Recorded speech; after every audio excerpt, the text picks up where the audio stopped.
Good afternoon, everyone. I would like to start off by thanking sincerely the Ministry of Finance of the Government of the Republic of North Macedonia and the American Chamber of Commerce to North Macedonia for inviting me to speak here today. I'm so sorry I could not be there in person, but I speak to you here from Brussels in Belgium. Now, really, it is through events and forums like this that we can really foment the absolutely much needed dialogue on what the current global challenges are and what we can do together to counteract them. So indeed, my name is Susan Danger. I'm the CEO of the American Chamber of Commerce to the EU, AmCham EU. And for those of you who may not be so familiar with AmCham EU, just to let you know, we speak for over 160 American companies who are committed to and invested in the entirety of Europe. Our two overarching goals are building a stronger and more competitive EU, and secondly, maintaining and strengthening the transatlantic relationship. And we absolutely pride ourselves on our reputation as a convener and a trusted policy partner between businesses and policymakers in both the EU and the US. And that's relevant to the topic of this panel, which is about cooperation. But besides my role here at AmCham EU, I wear a second hat. And as I like to say, which is what I like to say, as the chairwoman of the AmChams in Europe network. It's an umbrella organization for 46 AmChams from 44 countries throughout Europe and Eurasia, including, of course, North Macedonia. In Europe, we represent the interests of more than 17,000 American and European companies employing 20 million workers and accounting for more than $1.1 trillion worth of investment on both sides of the Atlantic. And we work to communicate the importance of the transatlantic economy in both Europe and the US, and it's Europe and Eurasia, I should say. And given the recent global challenges and the ongoing ones, including the war in Ukraine, the pandemic, inflation, and congested supply chains, which we're all suffering from, the role of the AmChams in Europe network has never been so valuable. We believe that by cooperating with the public sector, the business community has become crucial to explaining and promoting the benefits of global trade, of resilience and competition in times of doubt and of severe protectionist trends. So it is only through regional and global cooperation at all levels that we have been and are able to confront recent crises. The story would have been much different if we had had to face them alone.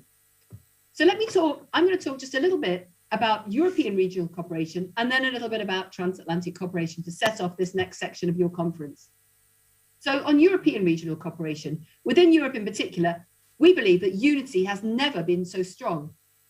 During the pandemic, Europe focused unparalleled resources and efforts to tackle the COVID outbreak and also to mitigate the effects of the economic crisis, which included promptly distributing PPE equipment and vaccines, reducing disruptions at the borders, and also establishing what's called the Next Generation EU Recovery Instrument that some of you may be aware of. The swift response to the war in Ukraine is also another prime example of Europe's unity. Then, besides enforcing joint sanctions towards Russia and sending humanitarian aid to Ukraine, countries around Europe are cooperating to reduce also their reliance on Russian energy. So this is not only an economic and social challenge, it also requires sustainable solutions to unlock the green transition. And for this, we also need to cooperate. So in order to face this and any other challenges, the EU needs member state collaboration and unity. And it also needs to look beyond its borders and cooperate with neighboring countries like North Macedonia.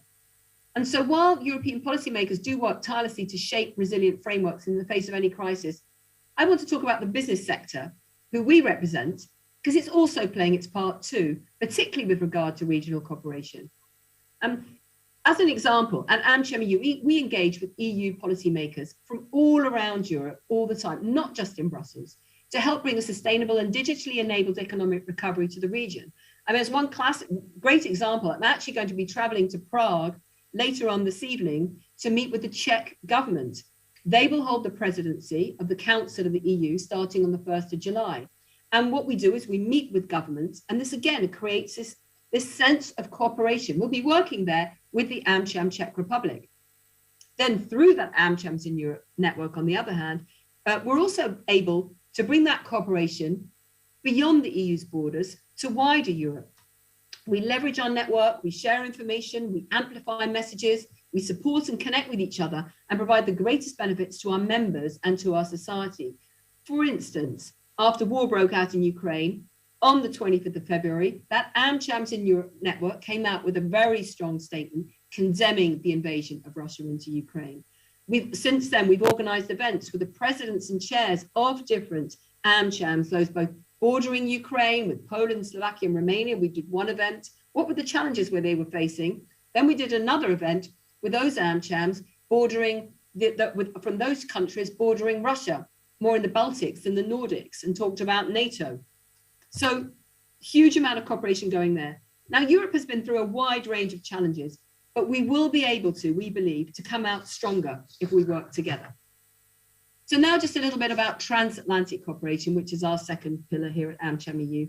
And in recent years, we've also seen much stronger cooperation across the Atlantic. This is also regional cooperation. The world is a big region. So besides the outstanding joint response to the war in Ukraine, European and American relations have achieved unprecedented milestones through working together. In June 2021, the EU-US summit took place for the first time since 2014. And at this summit, the two partners established something called the Trade and Technology Council, which a few weeks ago held its second ministerial in Paris. So progress is being made. Similarly, trade-related discussions bore their fruits through this cooperation as they address trade irritants related to steel and aluminium, the Airbus-Boeing disputes.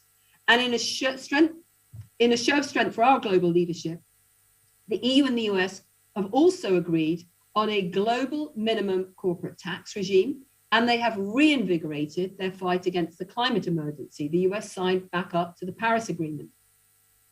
Transatlantic leaders have also recently got together and announced an agreement in principle on a new framework for transatlantic data flows, which has been an absolute priority since the invalidation of the Privacy Shield, the US Privacy Shield. It's absolutely essential for business. So the business community has also really been taking part, also in fomenting transatlantic cooperation. Another example I can give you is just a few weeks ago, some members of AmCham EU traveled to Washington, DC to discuss future transatlantic initiatives with US policymakers. And I want to stress this absolute need to get together and talk about these things often. And also, members of the AmChams in Europe network also traveled to DC and to also reach out to those same stakeholders. And I can give you an example here of one key project led by this cooperation, both transatlantic cooperation, but also cooperation within our group of 46 AmChams, is we signed up for a new Empower Her initiative to promote women's economic empowerment. So you can see this range of initiatives that can come from the all-important cooperation across regions. But the work is not done. Cooperation and dialogue at all levels across the Atlantic must continue. And given, for example, the exponential adoption of digital technologies, policymakers must maintain engagement as they lay out the remaining details of that data transfer mechanism. It's still not entirely done yet. They must also maintain cooperation on artificial intelligence, semiconductors, export controls, but while acknowledge that industry is a key partner. So you need the regions to cooperate, but you need to cooperate with business too. China's distortive market behavior should also be confronted jointly to prevent it from becoming a global standard setter. And when it comes to trade, transatlantic leaders also need to be more ambitious. There remain 300 to 500 US dollar worth, so US dollar billion, so I'll say that again. In US dollars, $500 billion worth of tariffs are still in place, inherited from President Trump's administration. That also needs to be addressed, and it can be done through cooperation. And similarly, in the past 10 years, there have been no new trade agreements, and there should be more efforts to negotiate for them. So let's not let the current positive momentum go to waste between the EU and the US. The world has had to contend with the combined effects of a multi-year pandemic. We have inflation, we have interstate conflict, supply chain issues, and in Europe, a severe energy shortage and crisis. And let's not even forget climate change, which I haven't really touched here. These challenges are having unprecedented effects in our society and economy, but we believe that we are able to handle them together through regional and global cooperation. By creating resilient economic systems based on fair competition and by working together at all levels and including with business, we are better equipped to face any hardships. So unfortunately, these will not be the last crisis we have to face. And while we can't know what the future has in store for us, we can prepare for it. And with that, I hope this sets the scene for a great panel discussion. I know that some of my colleagues from the AM chambers around Europe are going to be joining that discussion. I hope there'll be some great ideas coming out from that. Let's stay positive, and cooperation is the word here. Thank you very much indeed.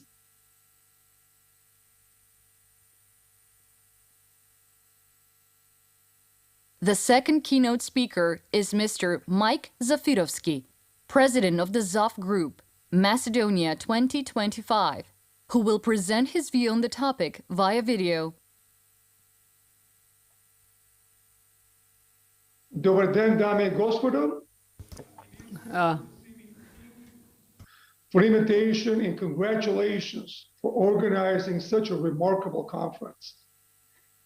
The theme for my talk is resilience, competitiveness, and regional cooperation. Three big topics, and it is important to acknowledge up front that Macedonia and the region are in dire need for meaningful improvements in each of these three areas. Now, the challenges of economic slowdown, continuous impact of COVID, rising inflation, the war in Ukraine, and the energy crisis only amplified the situation. I was in Skopje earlier this month. I was here actually for 10 days to attend the annual summit of Macedonia 2025, but also had the opportunity to speak with many people, political leaders from both parties, many business leaders, students, and ordinary citizens. There is a sense of pessimism in many of these circles, and also a skepticism for the future. As such, there's a real need, I like to think of as an opportunity for the leadership of political and business leaders to show decisiveness and to come together on solutions that would remove these clouds, if you will. I only have a limited time for this talk, 10, 12 minutes, so I'll try to cover three things rather quickly. I'm going to start with three quotes, which I think are very applicable for our situation. Second, a couple of comments for the three topics of resilience, competitiveness, and regional cooperation. And lastly, I'll make a bit of an explanation of a platform for prosperous future, which Macedonia 2025, a not-for-profit and not politically aligned organization, prepared. And by the way, the CEO for Macedonia 2025, Nikita Blazhevsky, is there. She's presenting tomorrow, and I encourage for you to meet with her. But first, the three quotes. Let me start with one from John Bitov Sr., the closest thing to a second father to me, a great Macedonian patriot, great Canadian patriot. And John, God bless him, used to love to say, a pessimist sees the difficulty in every opportunity, an optimist sees the opportunity in every difficulty. We need to be much more in the second camp.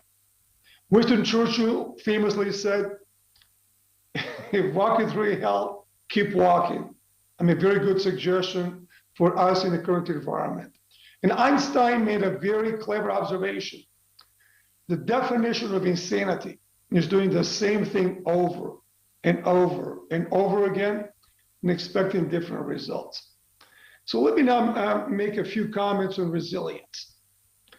Our region has gone through so much over the centuries, being there the explosive point where East meets West, also the 5 centuries under the significant influence of the Ottoman Empire, of course, the impacts from World War I and II, changing borders, etc.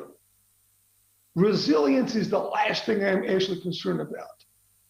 What I'm concerned about is the issues of brain drain and the low confidence that people have in the political system and in the business environment. As such, we see much lower productivity and innovation with the same employees and the same managers when they work here versus when they immigrate to the West. So I really believe there's an opportunity to reverse the situation with bold actions by the government and business leaders, that can produce a real win-win-win for the citizens, the businesses, and the countries of this region. Couple comments on competitiveness next. Having spent 25 years in General Electric and with Jack Welch, I can spend hours and days on this topic. But competitiveness is the key to prosperity. So let me make a couple of quick comments.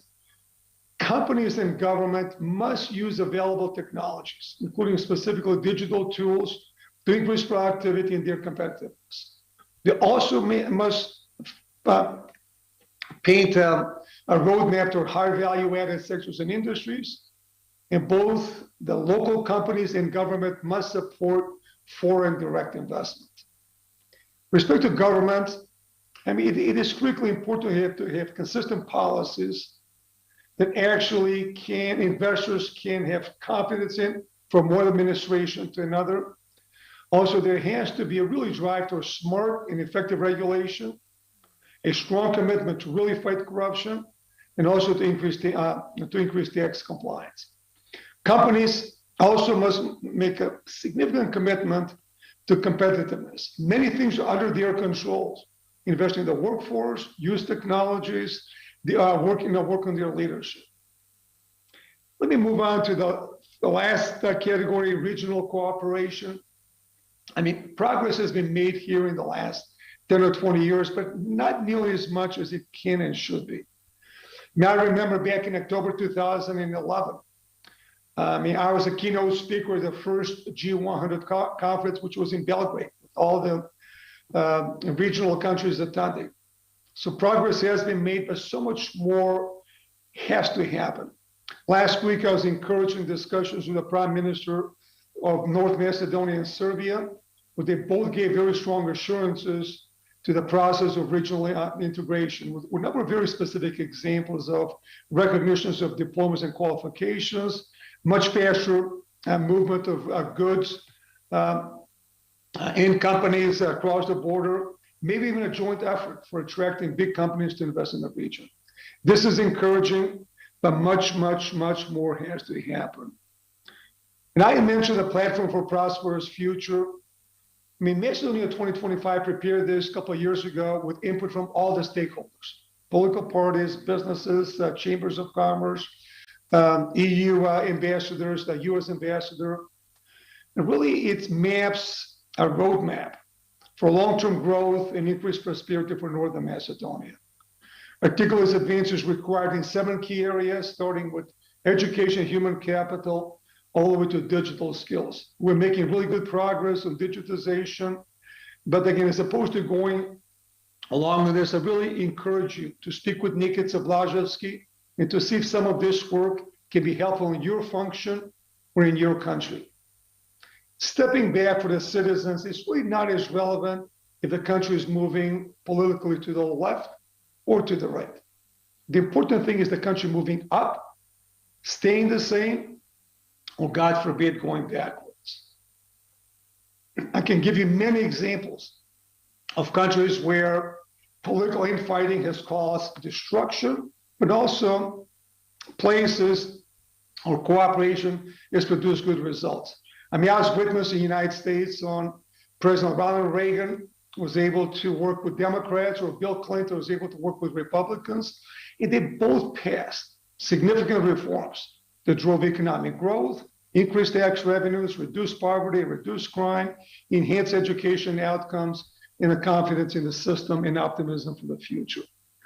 I want to make sure I'm not making political statements here. There's so many other examples out there, including small countries like Singapore, Ireland, the Baltic states, and obviously a number of the countries present at this conference here as well. But much more needs to happen for us to provide the type of environment our citizens need and desire. So in closure, let me just make a couple of comments, and hopefully they're taken in the spirit intended. And what I've said here today is going to be helpful in your deliberations and recommendations. My only desire is to see this region prosper. I mean, on one hand, it's personal. I was born here. I love to see nothing more in this region to be successful. But the other is from the perspective of a global citizen. I have lived in 6 countries. I've traveled to more than 100 countries. We have 3 married sons and we have 7 grandkids, hopefully more. In Southeast Europe, it's a rather small, but in my view, hugely important and strategic region for the world.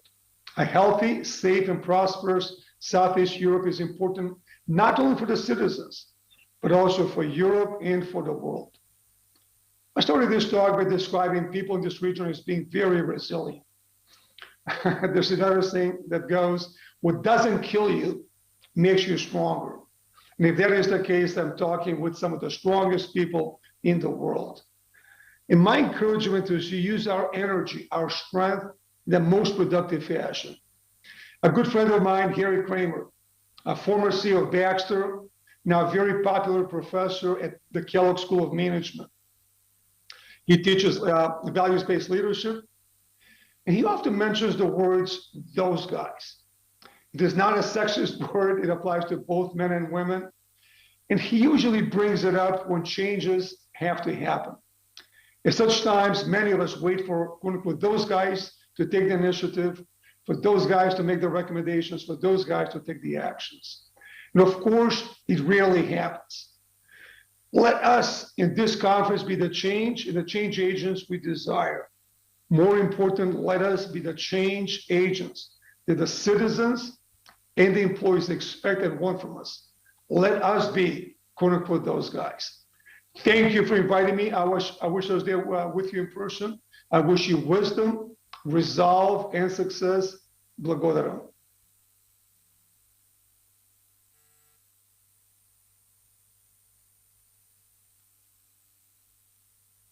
Ladies and gentlemen, we announce the commencement of the last panel discussion of the day.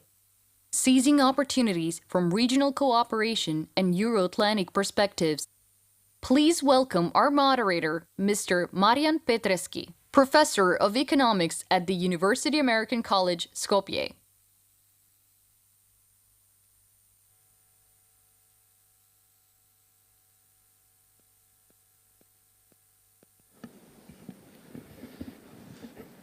Dear guests, distinguished representatives of the business, of the academia, distinguished panelists, welcome on the second panel of today's esteemed conference, which is titled Seizing Opportunities from Regional Cooperation and Euro-Atlantic Perspectives, at which I would like to open and touch upon a couple of interesting topics.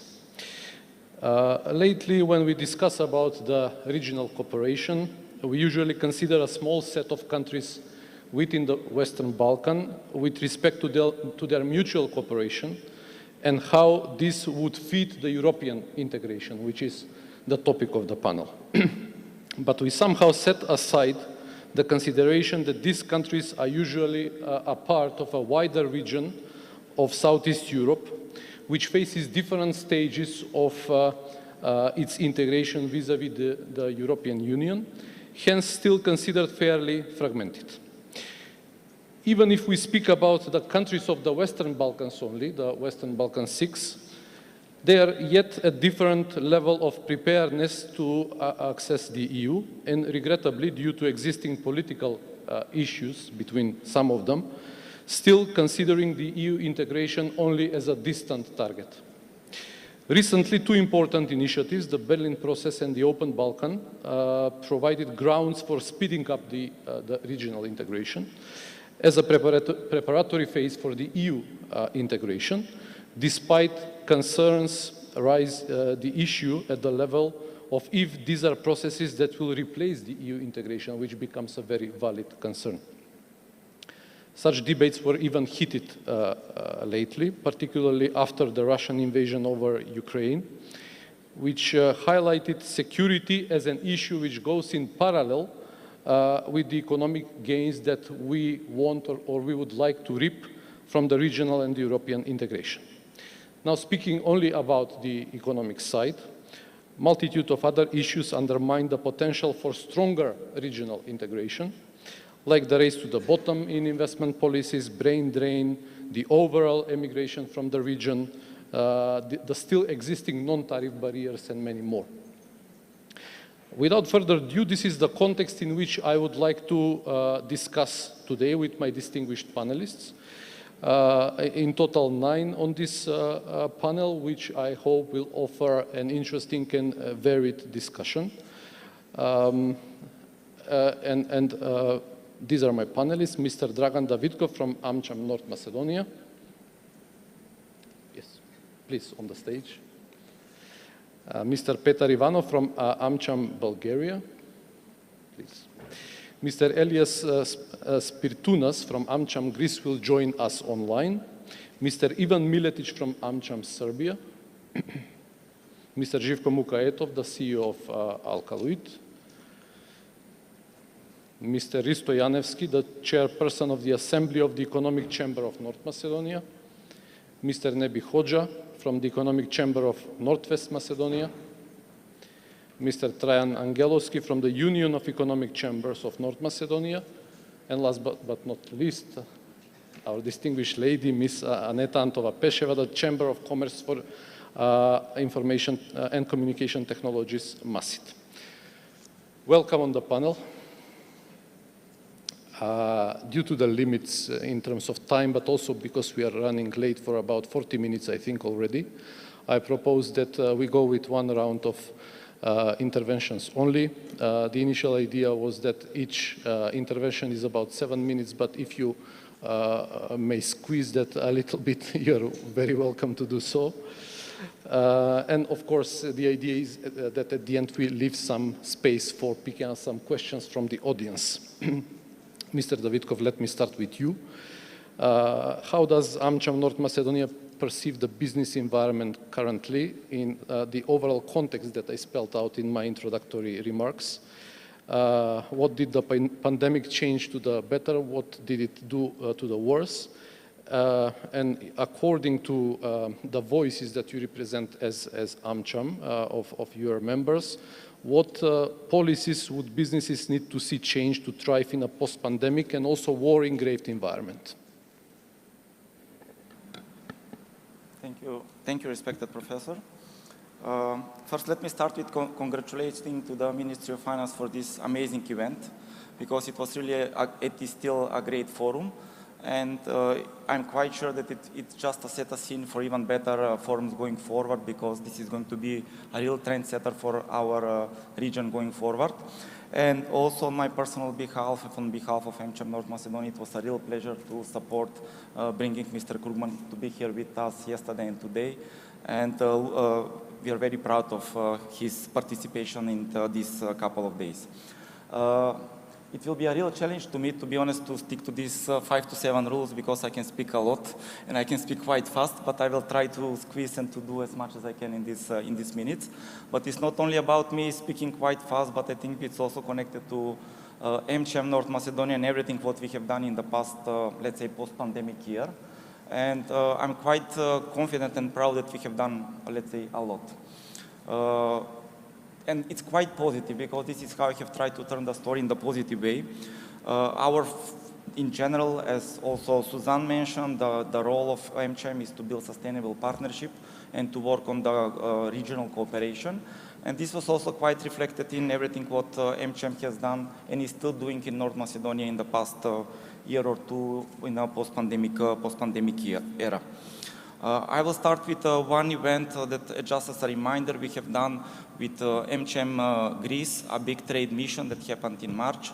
This was the very first trade mission organized between these two AmChams and with such scales, where we have brought a lot of investors from Greece, organizing a lot of B2B meetings, organizing networking events that really showed that there is a lot that these two neighboring countries can do together. Later in the forum, we will also have my colleague from AmCham Greece, Elias Spirtunas, who is going also to share our mutual cooperation.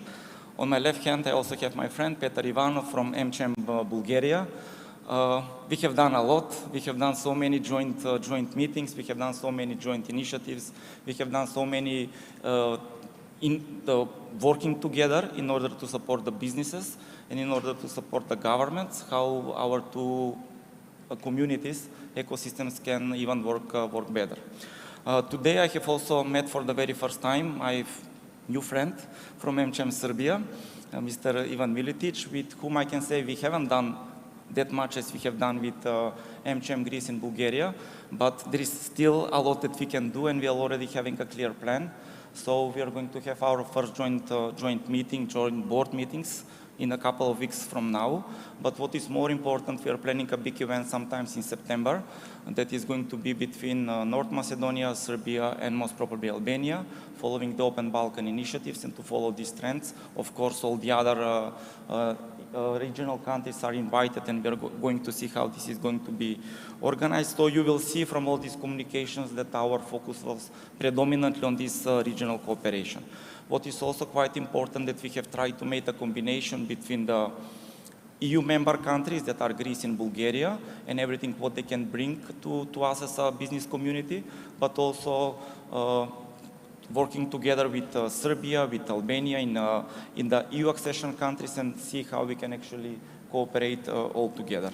I also need to emphasize that it's a quite big day for us as an MCM, because today we do have 5 MCMs, let's say, sitting today on this forum. That is quite unique process. We have me as representative of MCM North Macedonia, but also we have Bulgaria, we have Serbia, we have Greece. Also we have Ellen from MCM EU. That is for the very first time having such big representatives from the MCM in the region. That is again showing how committed we are to this regional cooperation. And I'm very thankful for everything what is happening today, and quite excited.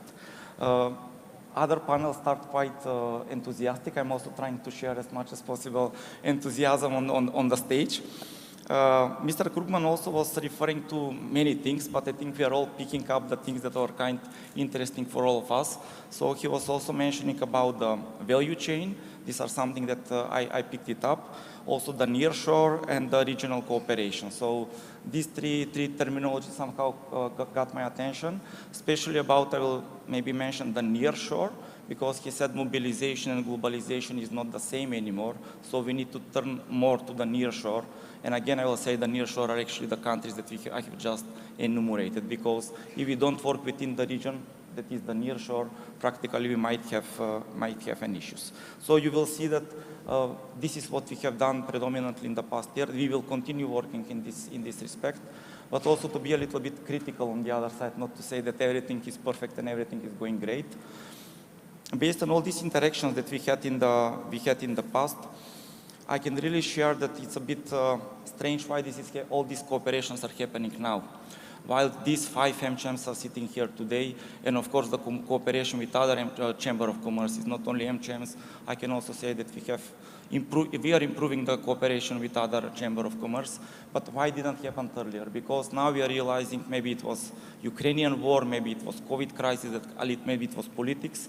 It a little bit pushed us to work closely more in the future, but I'm quite sure that if we have done this earlier, we can do it even more, and we all know that we have already missed a lot of opportunities because this communication and cooperation was not at the level as it should be. And on the other side, as a final thought, I will really share some not very pleasant experiences. You know, we are talking all about these neighboring countries. We really think that we know a lot about each other. But interacting between ourselves and interacting with the member states, of the MCMs, there is still a lot that we can learn about each other. I'm talking from the business perspective, and I hope that this is going to bring much more cooperation between our not only chambers, but definitely the business communities, the societies, operating in the nearshore, operating in the better value chain. So hopefully this is going to be better in the future. I will stop here just for the sake of time. Happy to continue further. Thank you. Thank you, Dragan. It is very, very appealing to hear that you are already exploring benefits of the regional cooperation in a broader context, so not only within the Western Balkans, as I said earlier, but also with Bulgaria, Greece, and other probably more distant countries through this network of MCMs, and that is really great to hear. So in that direction, Mr. Ivanov, can we hear the perspective from the other side now, from the Bulgarian side, Actually, I have two issues in mind that I would like to hear from you. The first one is, of course, the unavoidable, the interaction between business and politics, which is very important, especially on the relation between our two countries, North Macedonia and Bulgaria. My question is whether do you think that regional integration could somehow attenuate, let's say, reduce, dampen down the political deadlocks which arose in the meantime? And the second one is on a completely different topic. This is your membership in the 3Cs initiative, which is an initiative, let's say, similar to the idea of the Open Balkan, just between new EU member states. I would like to hear some lessons from there for us, the other countries, something that could be positive, in a sense, the three initiative playing a role model for the regional integration, but also the negative side. What should we not go into? Thank you very much. Let me first say that I'm super amazed by this conference, to thank the Ministry of Finance of North Macedonia, and of course for the leadership of Dragan and AmCham North Macedonia, who did this conference. I'm not surprised by your first question, by the way. And let me give you a bit different perspective, giving example from myself. You know, I used to live 2 years in UK working for Cisco Systems for strategy and planning. And when I went there, I became even more proud that I'm from the Southeastern Europe and that I'm from Eastern Europe. That's honestly what I believe. I believe that civilization started in this region, and we need to be very proud. And I do not like when we separated us on the different perspectives, like Open Balkans, 3Cs, European Union. We're Eastern Europeans, and we need to be proud of that.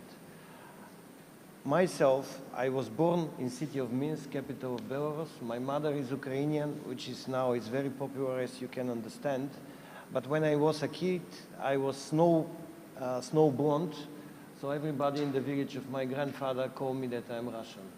But I'm Eastern European, and I'm very proud of that. So let me give you my perspective, that I accept all of the people who they are, what they do, and what you guys doing now on this conference, and what we try to do with AmChams. We try to speak business language, and we believe that the young people who is coming from Generation Z, they really don't care about the things what the old people do care. They believe in the technology, they believe in the new world, and that's why we started with Dragan and AmCham North Macedonia this discussion, finding what is the reality outside of the politics and how the business can influence this community. And for your second question, 3Cs. I have my name for the initiative 3Cs, which is actually, for those who doesn't know, conclude 10 countries from Central and Eastern Europe who are members of European Union, plus, interesting, Austria, which is okay, that's fine, but I don't see that Austria has the issue with infrastructure. I call this program the Small Marshall Plan. And when I said this for the first time, for those who doesn't know, after the Second World War, Secretary of State John Marshall actually introduced this plan for the recovery of the Western, not of Europe, not Western Europe, from the damages of Second World War. And you know, unfortunately, I was right, because I call this initiative Small Marshall Plan, and now we have a war. And we need a recovery. And do you believe that that recovery should be done only in Ukraine, and this part of Europe, which is still lack of infrastructure in the digital, energy, and roads, should be separated? I believe that this will be the largest mistake that anybody can do. And from my perspective, Western Europe took the significant support from the Marshall Plan, which actually used to be not loans. It was grants. It was grants which have been given for free. And despite that, all of the grantees actually got the fair portion of economical development, Canada and United States predominantly. You probably don't know, but the Marshall Plan was focused on our countries as well, but nobody from us take the money from that. So I believe that we need to look now for the new initiative for the Central and Eastern Europe, because if you're going from Amsterdam to Lisbon in Portugal, you need probably 3 to 4 hours by the high-speed train. I travel about 4 hours from Sofia to Skopje. Is it fair? And I recently have spoken on the conference in Riga, and there will be the new summit for 3Cs there. It took me entire day to travel by plane going to Riga from here. It's no doubt that in these unique circumstances, we need to think for the first time like a region and a whole, and I believe that our network of AmCham can really help on that. Susan said 70,000 companies, 1.3 trillion of business we represent in Europe and across the ocean. And we are the largest business network in the world. AmCham Germany is 110 years old. All of the Eastern European chambers are 20 years, 27 years old, but we have a common interest. And that's what we need to look for, the common things, not for the things which separate us. Thank you very much. Thank you. Thank you. This is really interesting perspective. We do not hear such perspective frequently here, but I believe there is something to be learned from it. Let me, before I connect with Mr. Spirtunias, let me remind you that Twitter is still working. Any questions could be posted there, and we will read in the middle of the discussion, if any. Mr. Spirtunias, welcome on this panel. You're connecting with us online. We could share him on the big screen.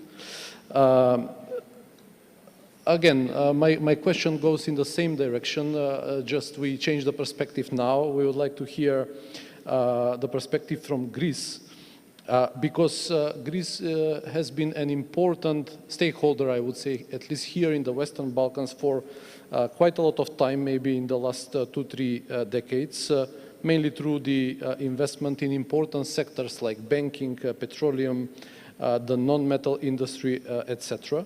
So can you give us an overview of the future of such cooperation, particularly in view of the latest developments whereby Greece becomes a kind of energy gate for the region?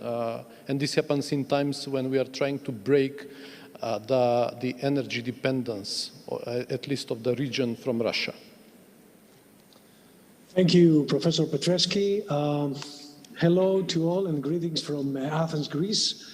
It's good to see all these friends there. Apologies for not being there. Dragan, Peter, and the rest of you, it's good to see you.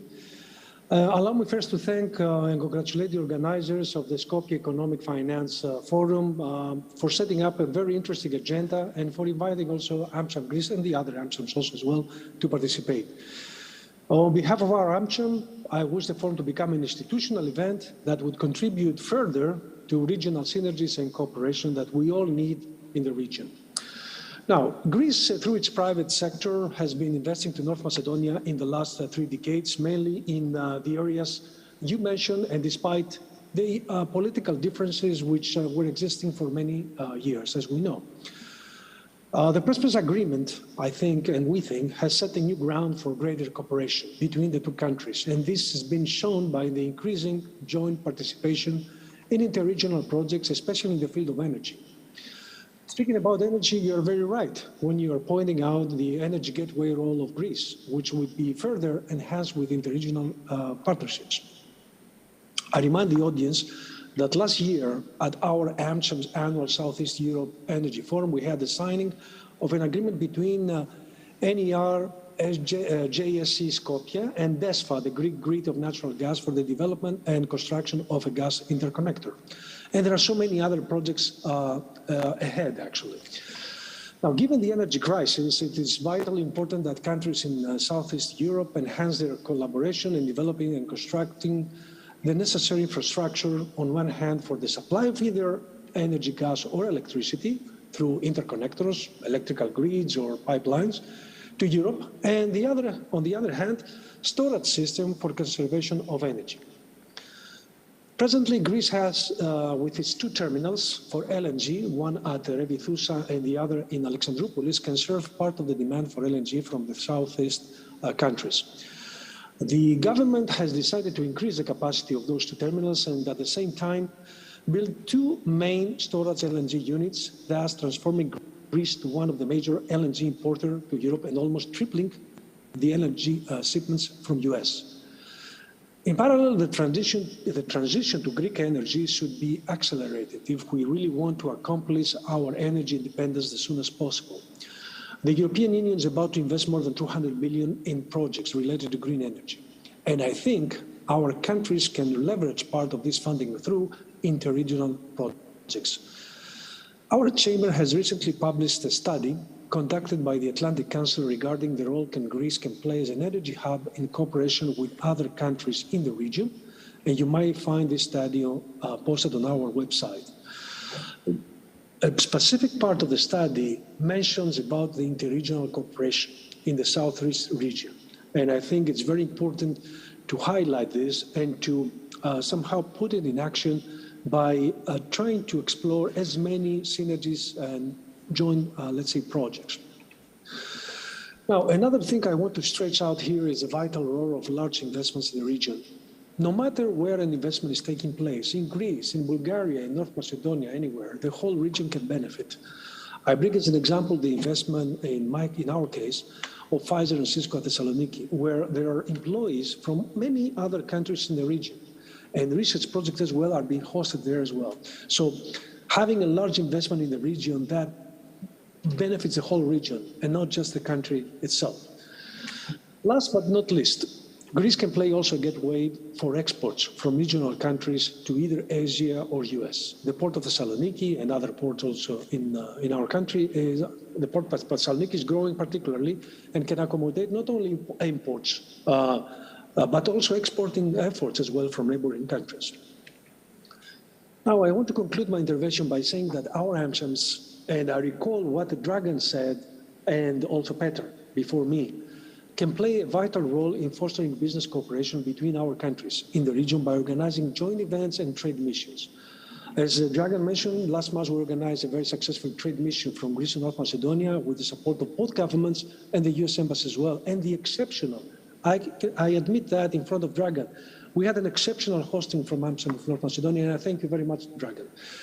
So in that mission, we pledged to continue this road by exploring other opportunities for connecting business and people, because at the end, bringing business together, business people, bringing people together, I think we can overpass any other differences, and really can help the region grow for all our benefits.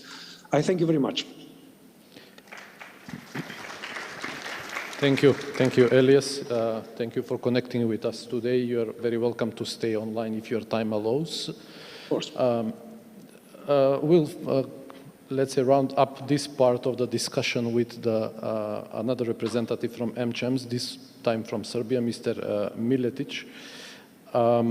Serbia is particularly relevant for the regional cooperation. First of all, I think because it is the biggest country in the Western Balkans, but also because there is an impression that it is a kind of a leader of the Open Balkan Initiative. I would like to hear whether this impression of mine is right or wrong. And in general, from your perspective, what are the key obstacles for doing business in the region? Thanks very much, Professor Petrescu. First of all, allow me to thank the Ministry of Finance. I'll turn to this side so you can hear me. Thank Minister Basimi and his team on organizing, and also congratulate Dragan and our friends from AmCham North Macedonia for organizing this amazing event. I think it's so important that we keep the dialogue going. And also big thanks to my friends from AmCham Bulgaria and Greece, and also the other esteemed panelists. It's a great pleasure to be here with you today. Let me maybe take the Open Balkan question first, because I think we hear a lot of questions. Whose initiative is this? Who's pushing this? Why? At the end of the day, for us in the private sector, it doesn't really matter, right? Who cares? Because as I think Dragan and Petar rightly said, and Elias as well, it's the young people, and Petar talked about the young people. They don't care. They think differently, right? They don't care whose initiative this is. This is not about privatizing an initiative. This is about leadership, as we heard from Minister Bassimi today, and it's about cooperation. So if we have those things in the region, I think Open Balkan can be a really good initiative to get us, as we heard, I think, from the Albanian minister earlier in the day, to get us ready for the European integrations of this region. We are all on the way to EU. I think that should be the North Star. I think we need to continue going that way. We need to learn from the other initiatives that we've seen. And AmCham Serbia and I think the other AmChams in the region are here to support Open Balkan and any other open initiative that you can think of that gets these West Balkan 6 markets of our region closer to where we need to be, and that's the European Union, and that's the single market of the European Union.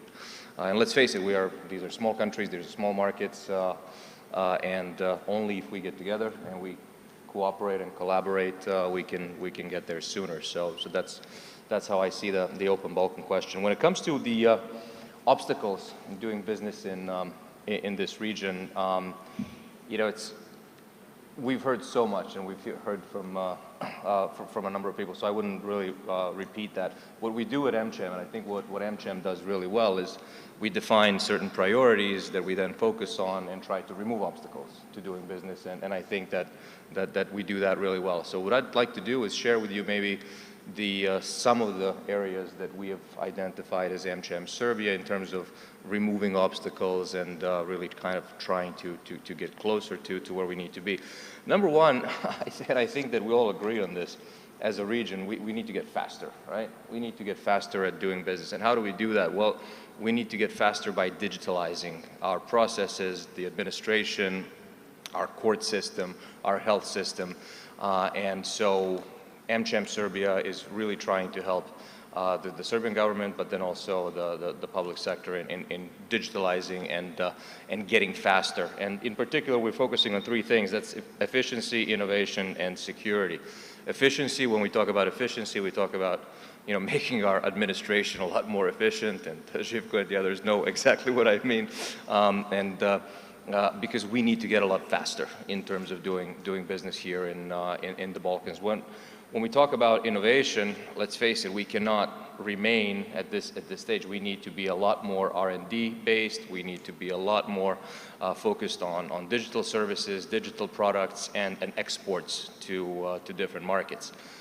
So that's where we're also trying to help the Serbian government in defining priorities and pushing that direction. And then finally, it's security. Cybersecurity is the name of the game today, and we cannot be faster and we cannot be more innovative unless we are also doing it in a safe and secure way. So those are things that are, I think, really priorities when it comes to digitalization. The second big area for us is we need to get greener, right? And we've seen in most recent events with the energy crisis and with the war in Ukraine and everything that's happening, we need to rely a lot more on the cleaner energies. We need to get a lot more green in terms of doing that. And also we need to reduce our carbon footprint. We need to get our businesses a lot more sustainable, and we need to get the entire supply chain a lot more sustainable. In addition to moonlighting for AmCham in Serbia, my day job is Director of External Affairs for Philip Morris International here in Southeast Europe. So we cover the West Balkan 6 markets, and we work very hard on getting a lot more sustainable and getting a lot more green, and I think that's very important. Also, when it comes to waste management, this is a huge initiative for us in terms of reducing our carbon footprint, but also getting a lot better at recycling, and this is something that can really take our whole region forward. And then finally, when it comes to healthcare, I think digitalization I mentioned already, but we need to get healthier as a region, right? We need better access to healthcare, we need better access to therapies, we need better access to drugs, and I think that AmCham is also doing an amazing job when it comes to healthcare, also helping the governments around the region in defining priorities and pushing the right solutions forward. So if you ask me, I think those would be the 3 kind of areas of improvement that I think we really need to focus on. And then again, I would reference to what Minister Bassimi said. It's about leadership, and it's about collaboration. You've heard about regional cooperation. It's not only regional, it's about supra-regional cooperation. I think AmCham is happy to lead the way, but I think that also the other chambers are doing an amazing job, and we really look forward to working with everybody on fulfilling these priorities. Thank you. Thank you. Thank you. You opened very valuable direction for further discussion. I believe we could explore them further, especially with the next panelists and through the questions. Let's say, interest now in this discussion still hovers around the open Balkan, but before I hear a couple of other perspectives on that part, I would invite Mr. Mukaetov, who comes from a very appreciated company, who is well positioned in the region. So I believe he's able to give us some flavor to the regional integration issue from the perspective of a company. We say the economist's micro perspective. Do you think, Mr. Mukaetov, that something is missing in this entire story? As we speak about immigration, labor shortages, what is in general the perspective of the human capital in the region, which I think is one hot issue in all these discussions? Thank you very much, Marian. First of all, I would like to thank Ministry of Finance and AmCham for inviting me to be part of this event. There was interesting information 4 years ago about how many people are working in the 6 governments of Western Balkans countries dedicated for the regional collaboration. And the number was less than 20 in all 6 governments together. So if we are talking about that, I'm hoping that today things have moved, have changed, and there are more people who are formally positioned on the position to take care about regional collaboration. Because I think that the word dedication is needed here, because we don't need only, you know, to talk about the region and what is happening, but how we should do it. Individually, we are all aware, we are, as markets small, we are not so interested for somebody from outside, and definitely the competitive level of our markets is the level which we are not very happy with that. So from this perspective, definitely, if we are talking about some area of 16, 18, 20 million people, is some market which can be much more interesting from many perspectives. And that's how we should do it, definitely. And if you ask me, I am an absolute supporter of all this initiative, Western Balkan 6, Open Balkan, or some other initiatives which can bring the synergies here. I mean, we need to increase the trade, we need to exchange the services, we need to find the synergies. I think that connectivity probably is the right word which we need in all this situation. I will go through the example of alkaloid. For example, we have production in Belgrade, we have chemical laboratory in Ljubljana, and our corporate legal and IP hub is in Zagreb. So you can see that from different perspectives you can find you know, the synergies, you can find the know-how in the region, and this can really help. Also, another side, I think that it's very important that as competitors in the industries, we should change knowledge and we should build partnerships. We shouldn't see our competitors as enemies. We should see them as potential partners, as somebody with whom we could work on some development together, we could build synergies, we could increase level and competitiveness in the region together with this changing of know-how. In these highly politicized and polarized societies, the business must find its own way. If we don't promote each other, if we don't advocate one to each other, it will be really difficult how we will continue. Strong businesses generate higher growth. Powerful businesses community means powerful economy, means definitely improved way of life, and means better quality of life. Because we are all aware that the most important thing for all of us is human capital, and without it, we can't develop, we can't find these synergies. As a company, we are differentiating through knowledge, through research and development, trying to build a portfolio which have added value. We are even developing and out-licensing products which are produced in Skopje here and which you can find in every country, from UK to Germany, to everybody else. But that is because we are investing in people, because our research and development is the key, the human capital is the key, as I said.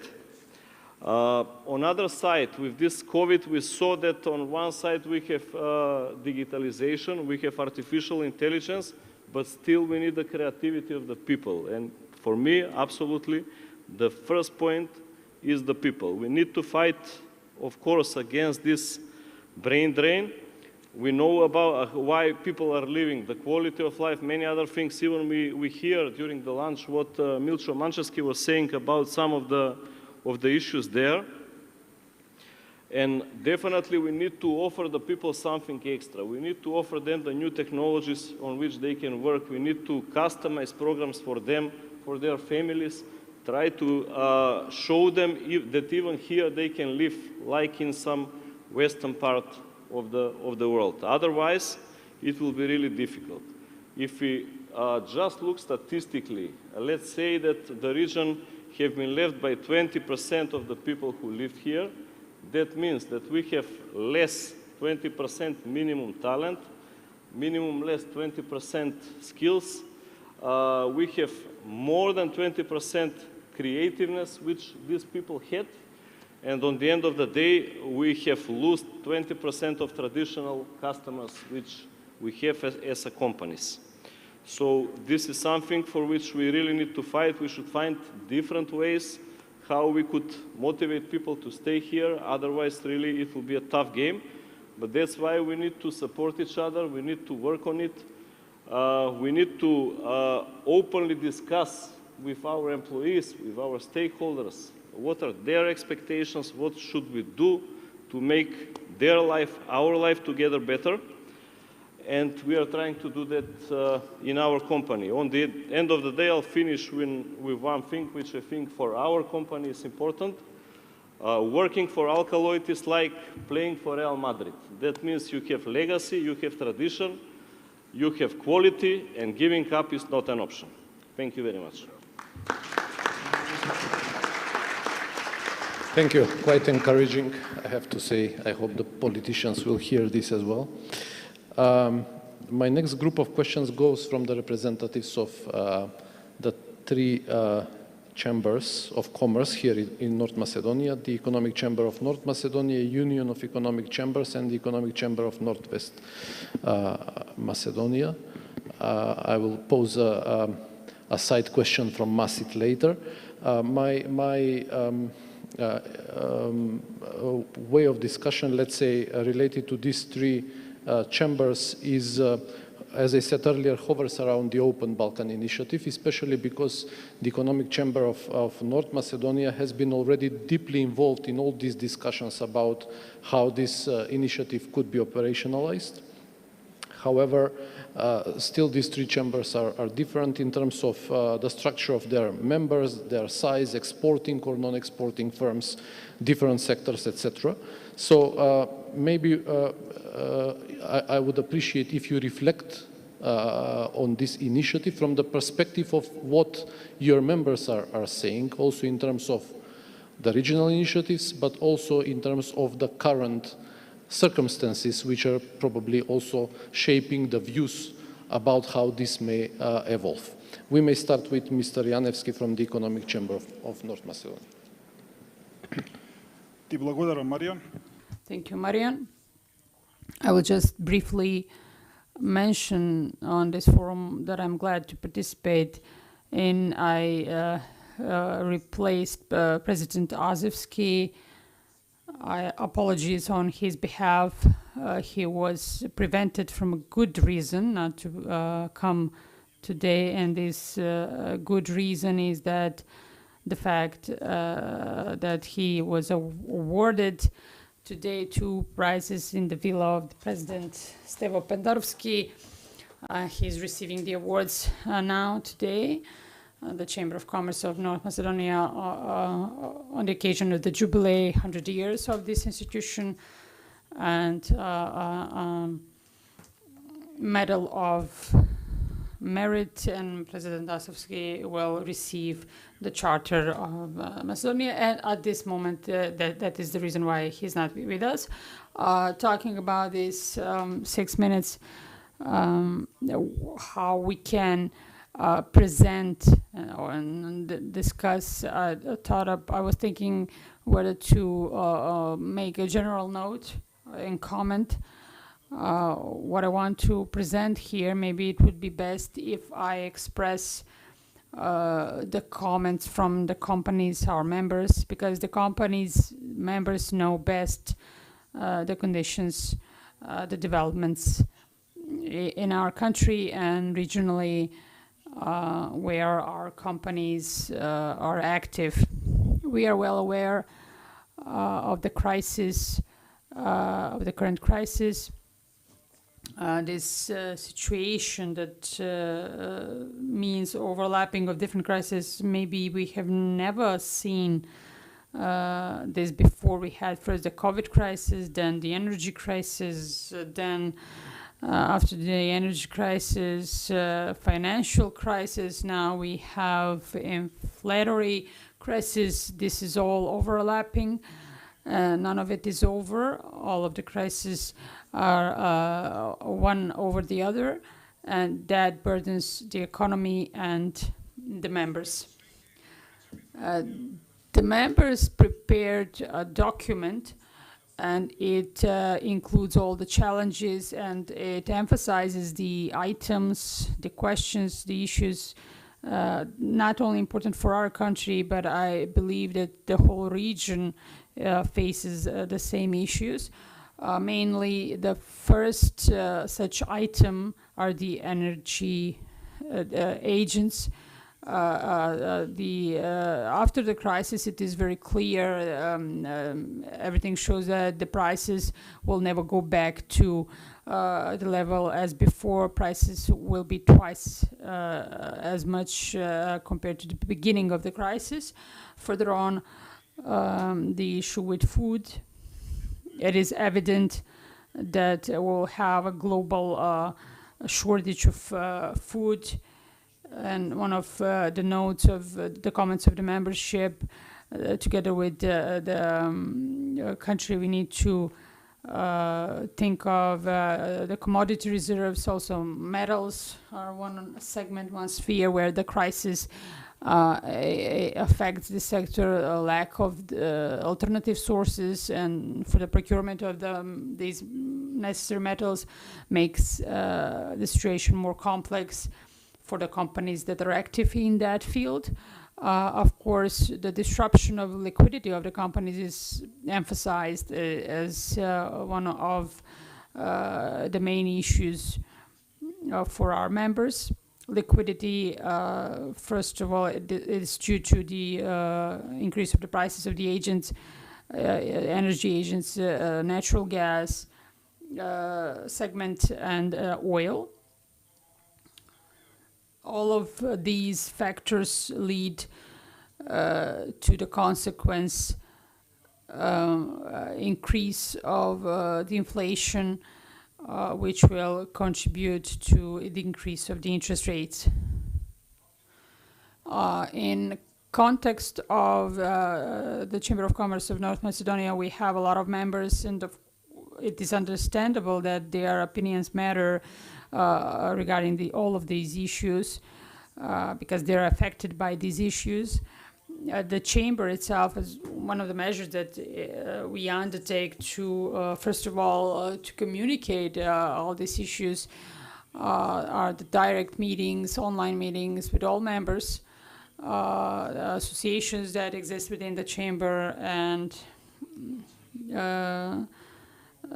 members according to the regional associations. These meetings that have intensified after the COVID crisis, and even more so after the war in Ukraine, lead to the fact that companies come up with their suggestions. I will mention a few. We do not have time to mention all of them. I will mention a set of measures proposed in the energy sector. this set of measures is related mainly to the renewable sources of energy. They propose to the state institutions that the procedures for receiving permits in the local self-government units and for the energy transmission and distributive companies, these procedures to be simpler, so that all photovoltaic stations to be built fast and to reduce the dependency of electrical energy. Then subsidies, for example, of electrical current production for the production of basic products, foodstuff products, and so on, and also energy as the basis of all these issues. It is also put in the segment where state companies should be supported in their efforts to have a greater domestic production, because the only way to avoid stock exchange fluctuations, the prices of energy, gas, is domestic production, and domestic production can be supported only by supporting the domestic resources. I believe that there are similar problems all over the region, and I think that the way how companies interact and Chamber of Commerce and governments, that's the only way to come across the crisis. Thank you for your time. Thank you. Upon various aspects which are currently very important for how businesses survive, I would say, in this context. And I invite Mr. Hoxha probably to reflect from the perspective of the members of the Chamber of Northwest Macedonia, but also a kind of a general overview, general opinion. Do you think that such problems would have been easier to digest in case of a more integrated Western Balkans, let's say? Yeah, please go ahead. Okay, thank you. First of all, I thank Minister Besimi for giving us this opportunity to express our opinion about the economic situation and the discussions we have with our members. Considering the last panelists, because they are representatives from AmCham, my English is not so good, but I will try my best. So the goal of this forum, we see that is economic growth, consistent, and competitiveness in the region. So the idea how to achieve this from our perspective is that we have so many forums, conferences that organized our governments in the region, especially in Balkans. And if we consider the result from these forums, we see that in the reality we don't see such as results. Why? Because they talk about cooperation, collaboration, economic growth, etc. But we see that even we are so close with each other, we are so far, considering the barriers that we have, obstacles, the tariffs, the infrastructure, etc. So in this situation, we think that we have to be careful, to be with a focus, with a cooperation with the businesses, together, to listen each other, to make rules, laws, and measures that will help also the businesses, not only the people, because we are the taxpayers, and we do fill up the basket. As the Minister of Finance, he started the discussions that how to fill up this basket when we have holes, we have wind, and we have a lot of crises one by one. So it's very important to be patient, to work together, to have better results. Like a Chamber of Northwest Macedonia, we have signed with the World Economic Forum agreement, and annually we give the report of competitiveness in between 140 countries in the world.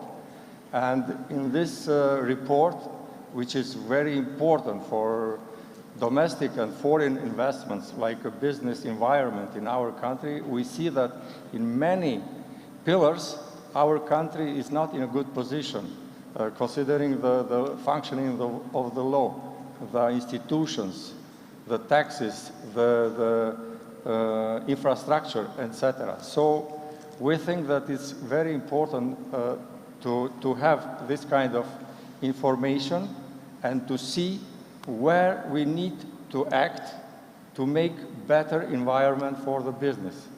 As my colleagues, he explained, we have many years, we have different kinds of crises, especially the last crisis with energy, crisis with the food supply. So we need to have independent economy about agriculture, to have our products cultivated in our country, just to be sure that in any case we can be independent and we can keep our economy going on.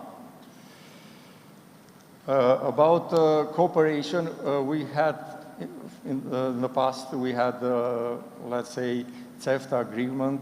Now we have open Balkan, but our opinion is that we have to be very focused and to be cooperating to take out all these barriers to have these 4 freedom movements of the capital, of the goods, etc. So in the practice, we have to see the implementation of this kind of agreement between our countries, just to be more ready to be in Europe community. So this is our opinion. I'm here in case there is kind of Thank you. question. Thank you. I definitely agree with you about all the hurdles that you mentioned. They're all relevant for the regional integration, but I believe all the panelists will agree that somehow the infrastructure in the broadest sense of the word appears on the top of the list. When I say infrastructure, I refer to the hard infrastructure, which is the roads, the railway, etc., but also the soft infrastructure, which means how fast you pass through the borders. And of course, we do see some advancement here, but let's not forget that, for instance, we are talking about here in North Macedonia for the railway towards Bulgaria in the last 30 years. Then the E75 road, Corridor 10, was finished by Serbia only recently. Now it's decent, it's very good. Probably the next step is the one which happens now, which is easing the border for the products. And this is good. Of course, we may remain not satisfied with the speed with which this happens, but at least some things move, I believe. Mr. Angelovski, in this context, do you see any progress to be satisfactory for the companies that you represent, or they consider another set of hurdles important for them? I think my colleague have present a lot of details which are quite interesting and quite realistic. When we are discussing for regional cooperation, I remember myself one of my last Asian trips before the COVID. I was in one city and we have a problem to find a taxi.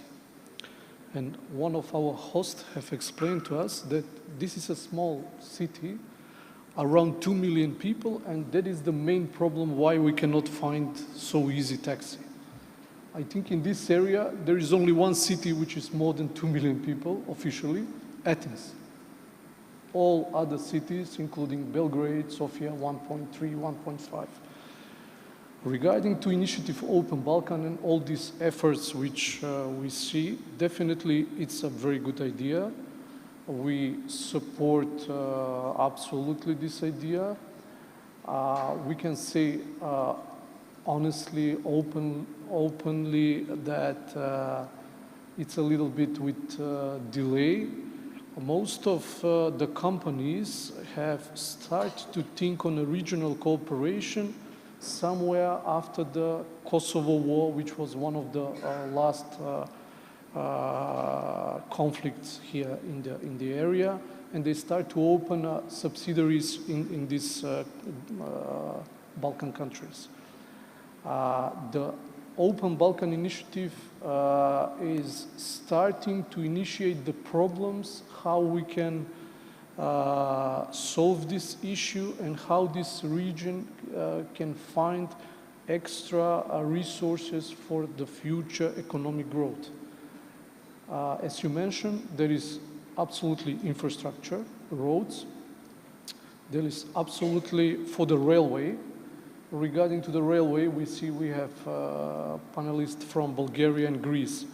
I heard these days that some of the forwarding companies, which is quite interesting, when they ship some goods from the Thessaloniki ports, they ship to Sofia because they have quite good railway connection.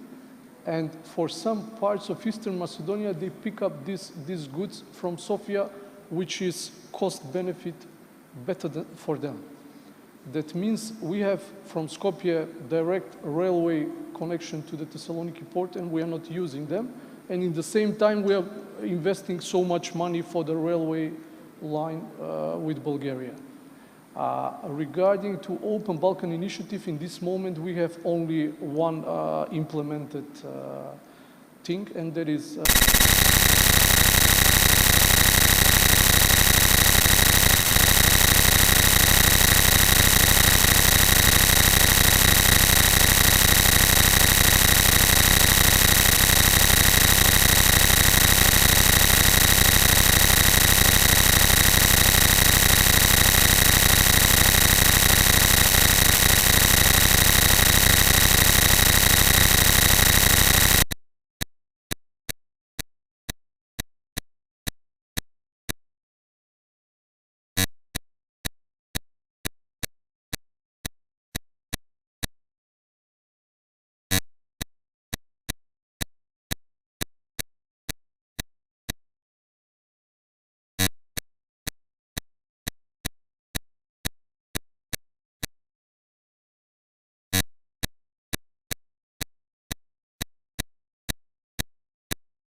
exceed all internet traffic generated from the beginning of the internet until 2016. Can you imagine?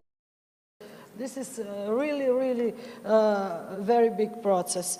What is the region story? I can tell you that I have some data, and I can tell you that all of these open Balkan 6 countries are going in almost the same way. Even the Serbia is leader here, and I can tell you that, Mr. Miletić, I know that you are putting a big effort for digitalization, and we have to accept all of our countries, because we can't have open Balkan if we don't exchange data daily.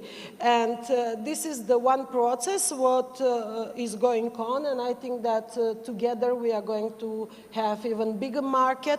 And I can tell you that open Balkan is already started a few years ago, because there is no single IT company which is not working in Serbia, in Montenegro, in Kosovo, in Macedonia. The same company has their offices. The thing is that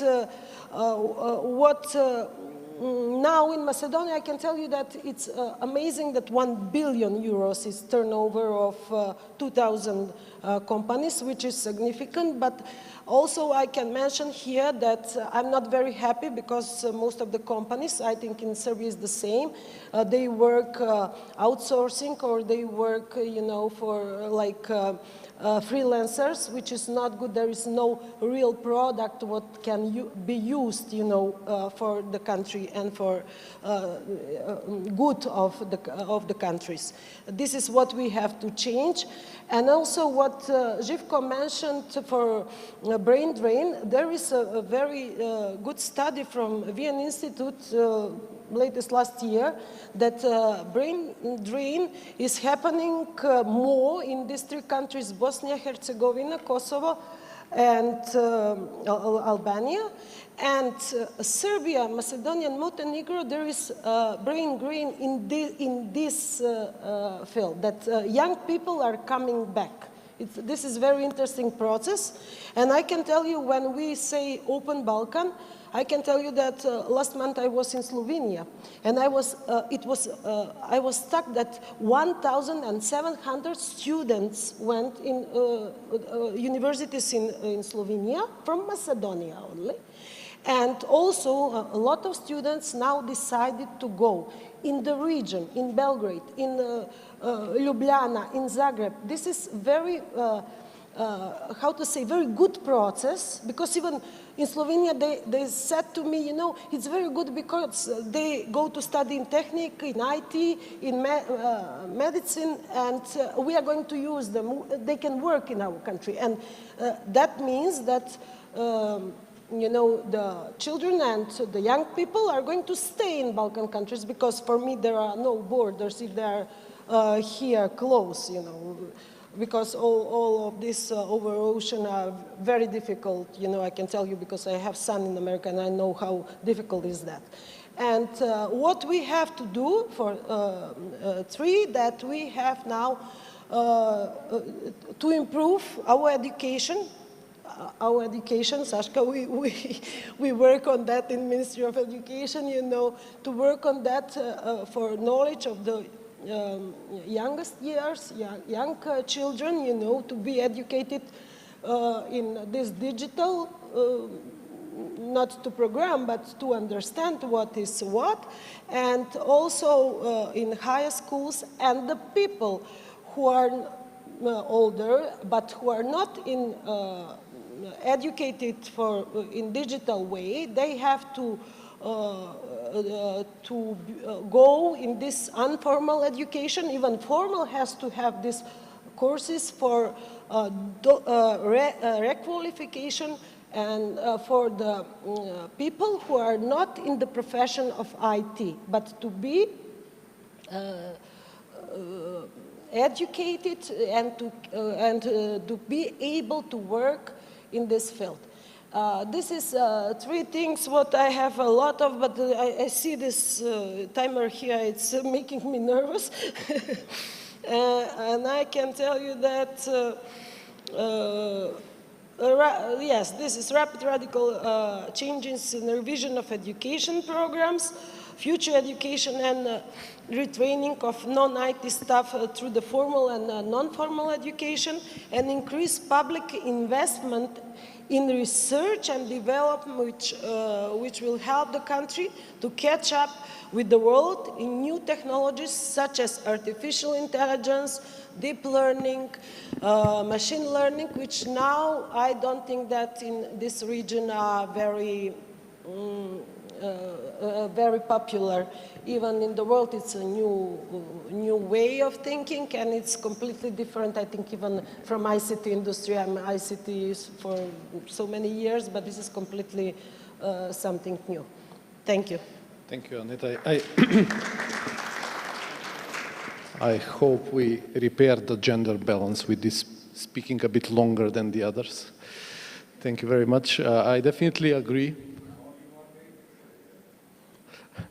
I definitely agree with your points about the digitalization. It is very important. I mean, first of all, at the national level to improve our efficiency, and second, it comes as an assumption, I would say, to the regional integration, because the integration cannot be swift or nor efficient without the process of digitalization.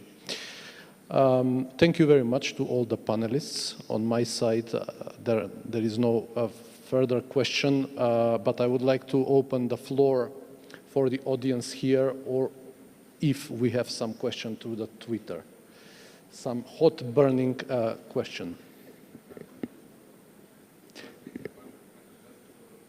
Can we give the mic to the minister, please? Who handles the mic?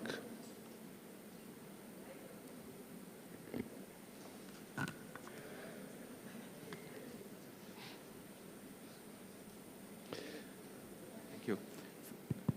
First of all, thanks to all of you for this panel and for your strength, because it is a big challenge today in this afternoon session.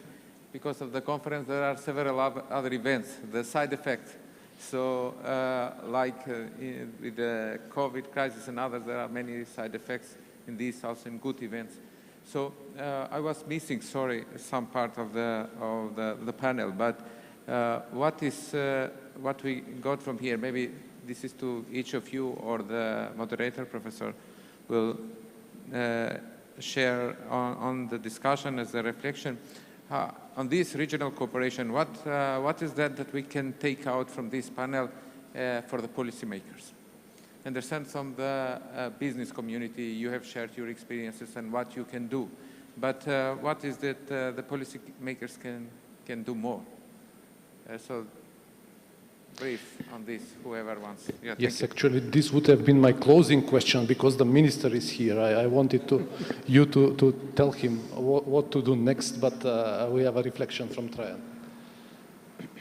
I have not counted how many meetings have the leaders of the region, the 3 leaders. I think 5, 6, something like that. And until now, we have only one implemented idea.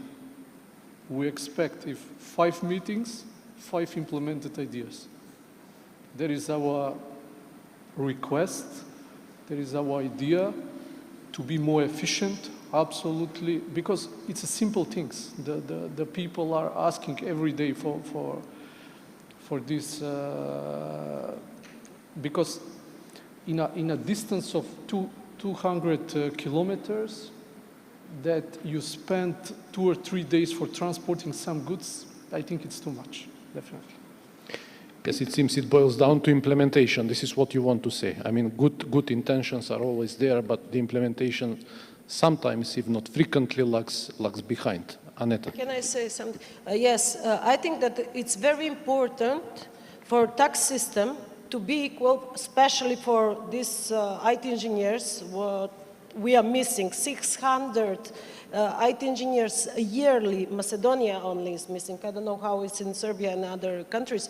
But I can tell you, if we don't have the same tax system for some professions, then the young people will go from here, there, and where the all the conditions are better. This is very, very important. Believe me, even now we have that problem. You remember that we talk about that, the IT companies who open the company, work here, but open company in Kosovo, and such similar things. I don't want to mention now.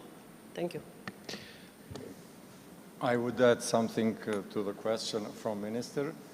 Considering the needs of the workforce in the private sector, I would ask him to take care about workforce in the public sector. Don't take them all, please. Okay, but there was also an intention, the vice versa, you know, people from the public sector to go into the private sector. So, Dragan, please. Just to reflect to the minister's question, before we start with the policy making and policy changing, the things I think we're all sometimes missing a strategy. It's very simple to say, but if we want to change something, first we want to know how this is going to impact what we are changing and how this is going to correlate with the neighboring countries. So if we are working about the regional cooperation, we really want to know what this change is going to bring. So in order to know how to change and what to change, we really need to have a really detailed, comprehensive strategies that are going to include the private sector as well, just to be aligned what all of us are doing. And then I think there will be much easier way to come to the execution and do the policy making change. At least this is my personal recommendation. Thank you. I hope the minister is satisfied with this couple of ideas. I know that the chambers are always full of ideas of how something to change in a good direction, but it is also important that the other side is open, as the minister has demonstrated now, to hear such initiatives. Do you have anything else to ask, to discuss? Yes, Johannes, please. Wait for the mic, please. Hello. When you look on regional integration in the rest of Europe, you see that is because countries are doing projects together, because even a country like Germany is too small to have an aerospace company. Airbus is a European flagship. My question to the representatives of Bulgaria and Serbia is, can you imagine some practical cooperation between companies in the area to make this region stronger? Can you, please? So you're particularly interested on the aerospace industry? That's what you ask? Yeah, I believe that simply we even don't know what the startups and what innovation is happening in our countries. And I'm serious. We don't know anything about venture funds. We know that we have a booming software and development industry. I'm coming from that industry. I worked more than 20 years for Microsoft, Cisco, of that world. But I can tell you that innovation on our startups is amazing. You're talking about Airbus. I don't know if you know, but in our region at the moment, there is guys who produced the first commercial drone for Amazon. And there is a guys from the startup who is producing and change totally the satellite industry, sending the nano-satellite to SpaceX, launching them into the space. And I believe that Western Europe doesn't know anything about that. Sometimes even the United States learning more faster because they have a venture capital and they have innovation community. And I believe that this is very, very wrong. We even don't know, except the bad infrastructure, which we already talked a couple of times, we don't know even our innovation and young companies, which can be a main equalizer for our small economies to be global competitive. And I believe that what we, as minimal, can do is having kind of the directory of those companies, make them working together across the region, which is, by the way, is much easier than building the roads and railways, which is taking a lot of money and time. So that would be my answer. Yes, you're absolutely right. We need to do something on that area. From my side, I completely agree. I mean, we see a lot of projects here in the Balkans now with companies collaborating across borders, and we see some multinational companies that are sponsoring such projects. My company has launched one in Serbia that has startups collaborating with with other markets. And one thing that we found was very important is not just this cross-pollination between the different companies, but also learning from policymakers and learning from successful examples in other places. So what we've done is we've put together policy trips for these people to go to Finland and to go to Israel and to go to the Silicon Valley to see how things can really be, how they can really be improved, because you know, without sharing experiences and learning from the best, you know, I don't think that we can progress. But going back to this, and your question really kind of inspired me to think about something, why I personally think that Open Balkan is an important thing. I'll give you an example. One of my colleagues, we sent him an assignment from Belgrade to Sarajevo, okay? It took a year for his family to be able to qualify for a residence permit. So he had to be by himself for an entire year in a split family situation, and we didn't have anybody else to do the role in Sarajevo from the rest of the region. Now, can you imagine for a multinational company like Philip Morris, we can put up with that. But for small companies, we're talking about collaboration between the markets. How are you going to have companies and startups collaborating if they face these types of issues right off the bat? So that's why I think any kind of, as I said, open initiative is fairly good. We need better movement of people and services and goods. And to Mr. Bassimi, Minister Bassimi, again, thank you very much for organizing this conference. It's amazing. But to your question, I think be brave. Policymakers, be brave when it comes to, you know, Open Balkan and everything else. There will be a lot of questions, there will be criticism, there will be things, but I think that if you guys collaborate the way businesses are collaborating, I think this will be a great initiative. Thank you for these reflections. Unless we have something burning question, I suggested that we bring this session to a close. Thank you very much for your inspiring talks and participation today. Again, congratulations to the Ministry for organizing this conference. I hope we set a stage for the productive discussion that follows tomorrow through a couple of other panels and interesting topics. Thank you very much.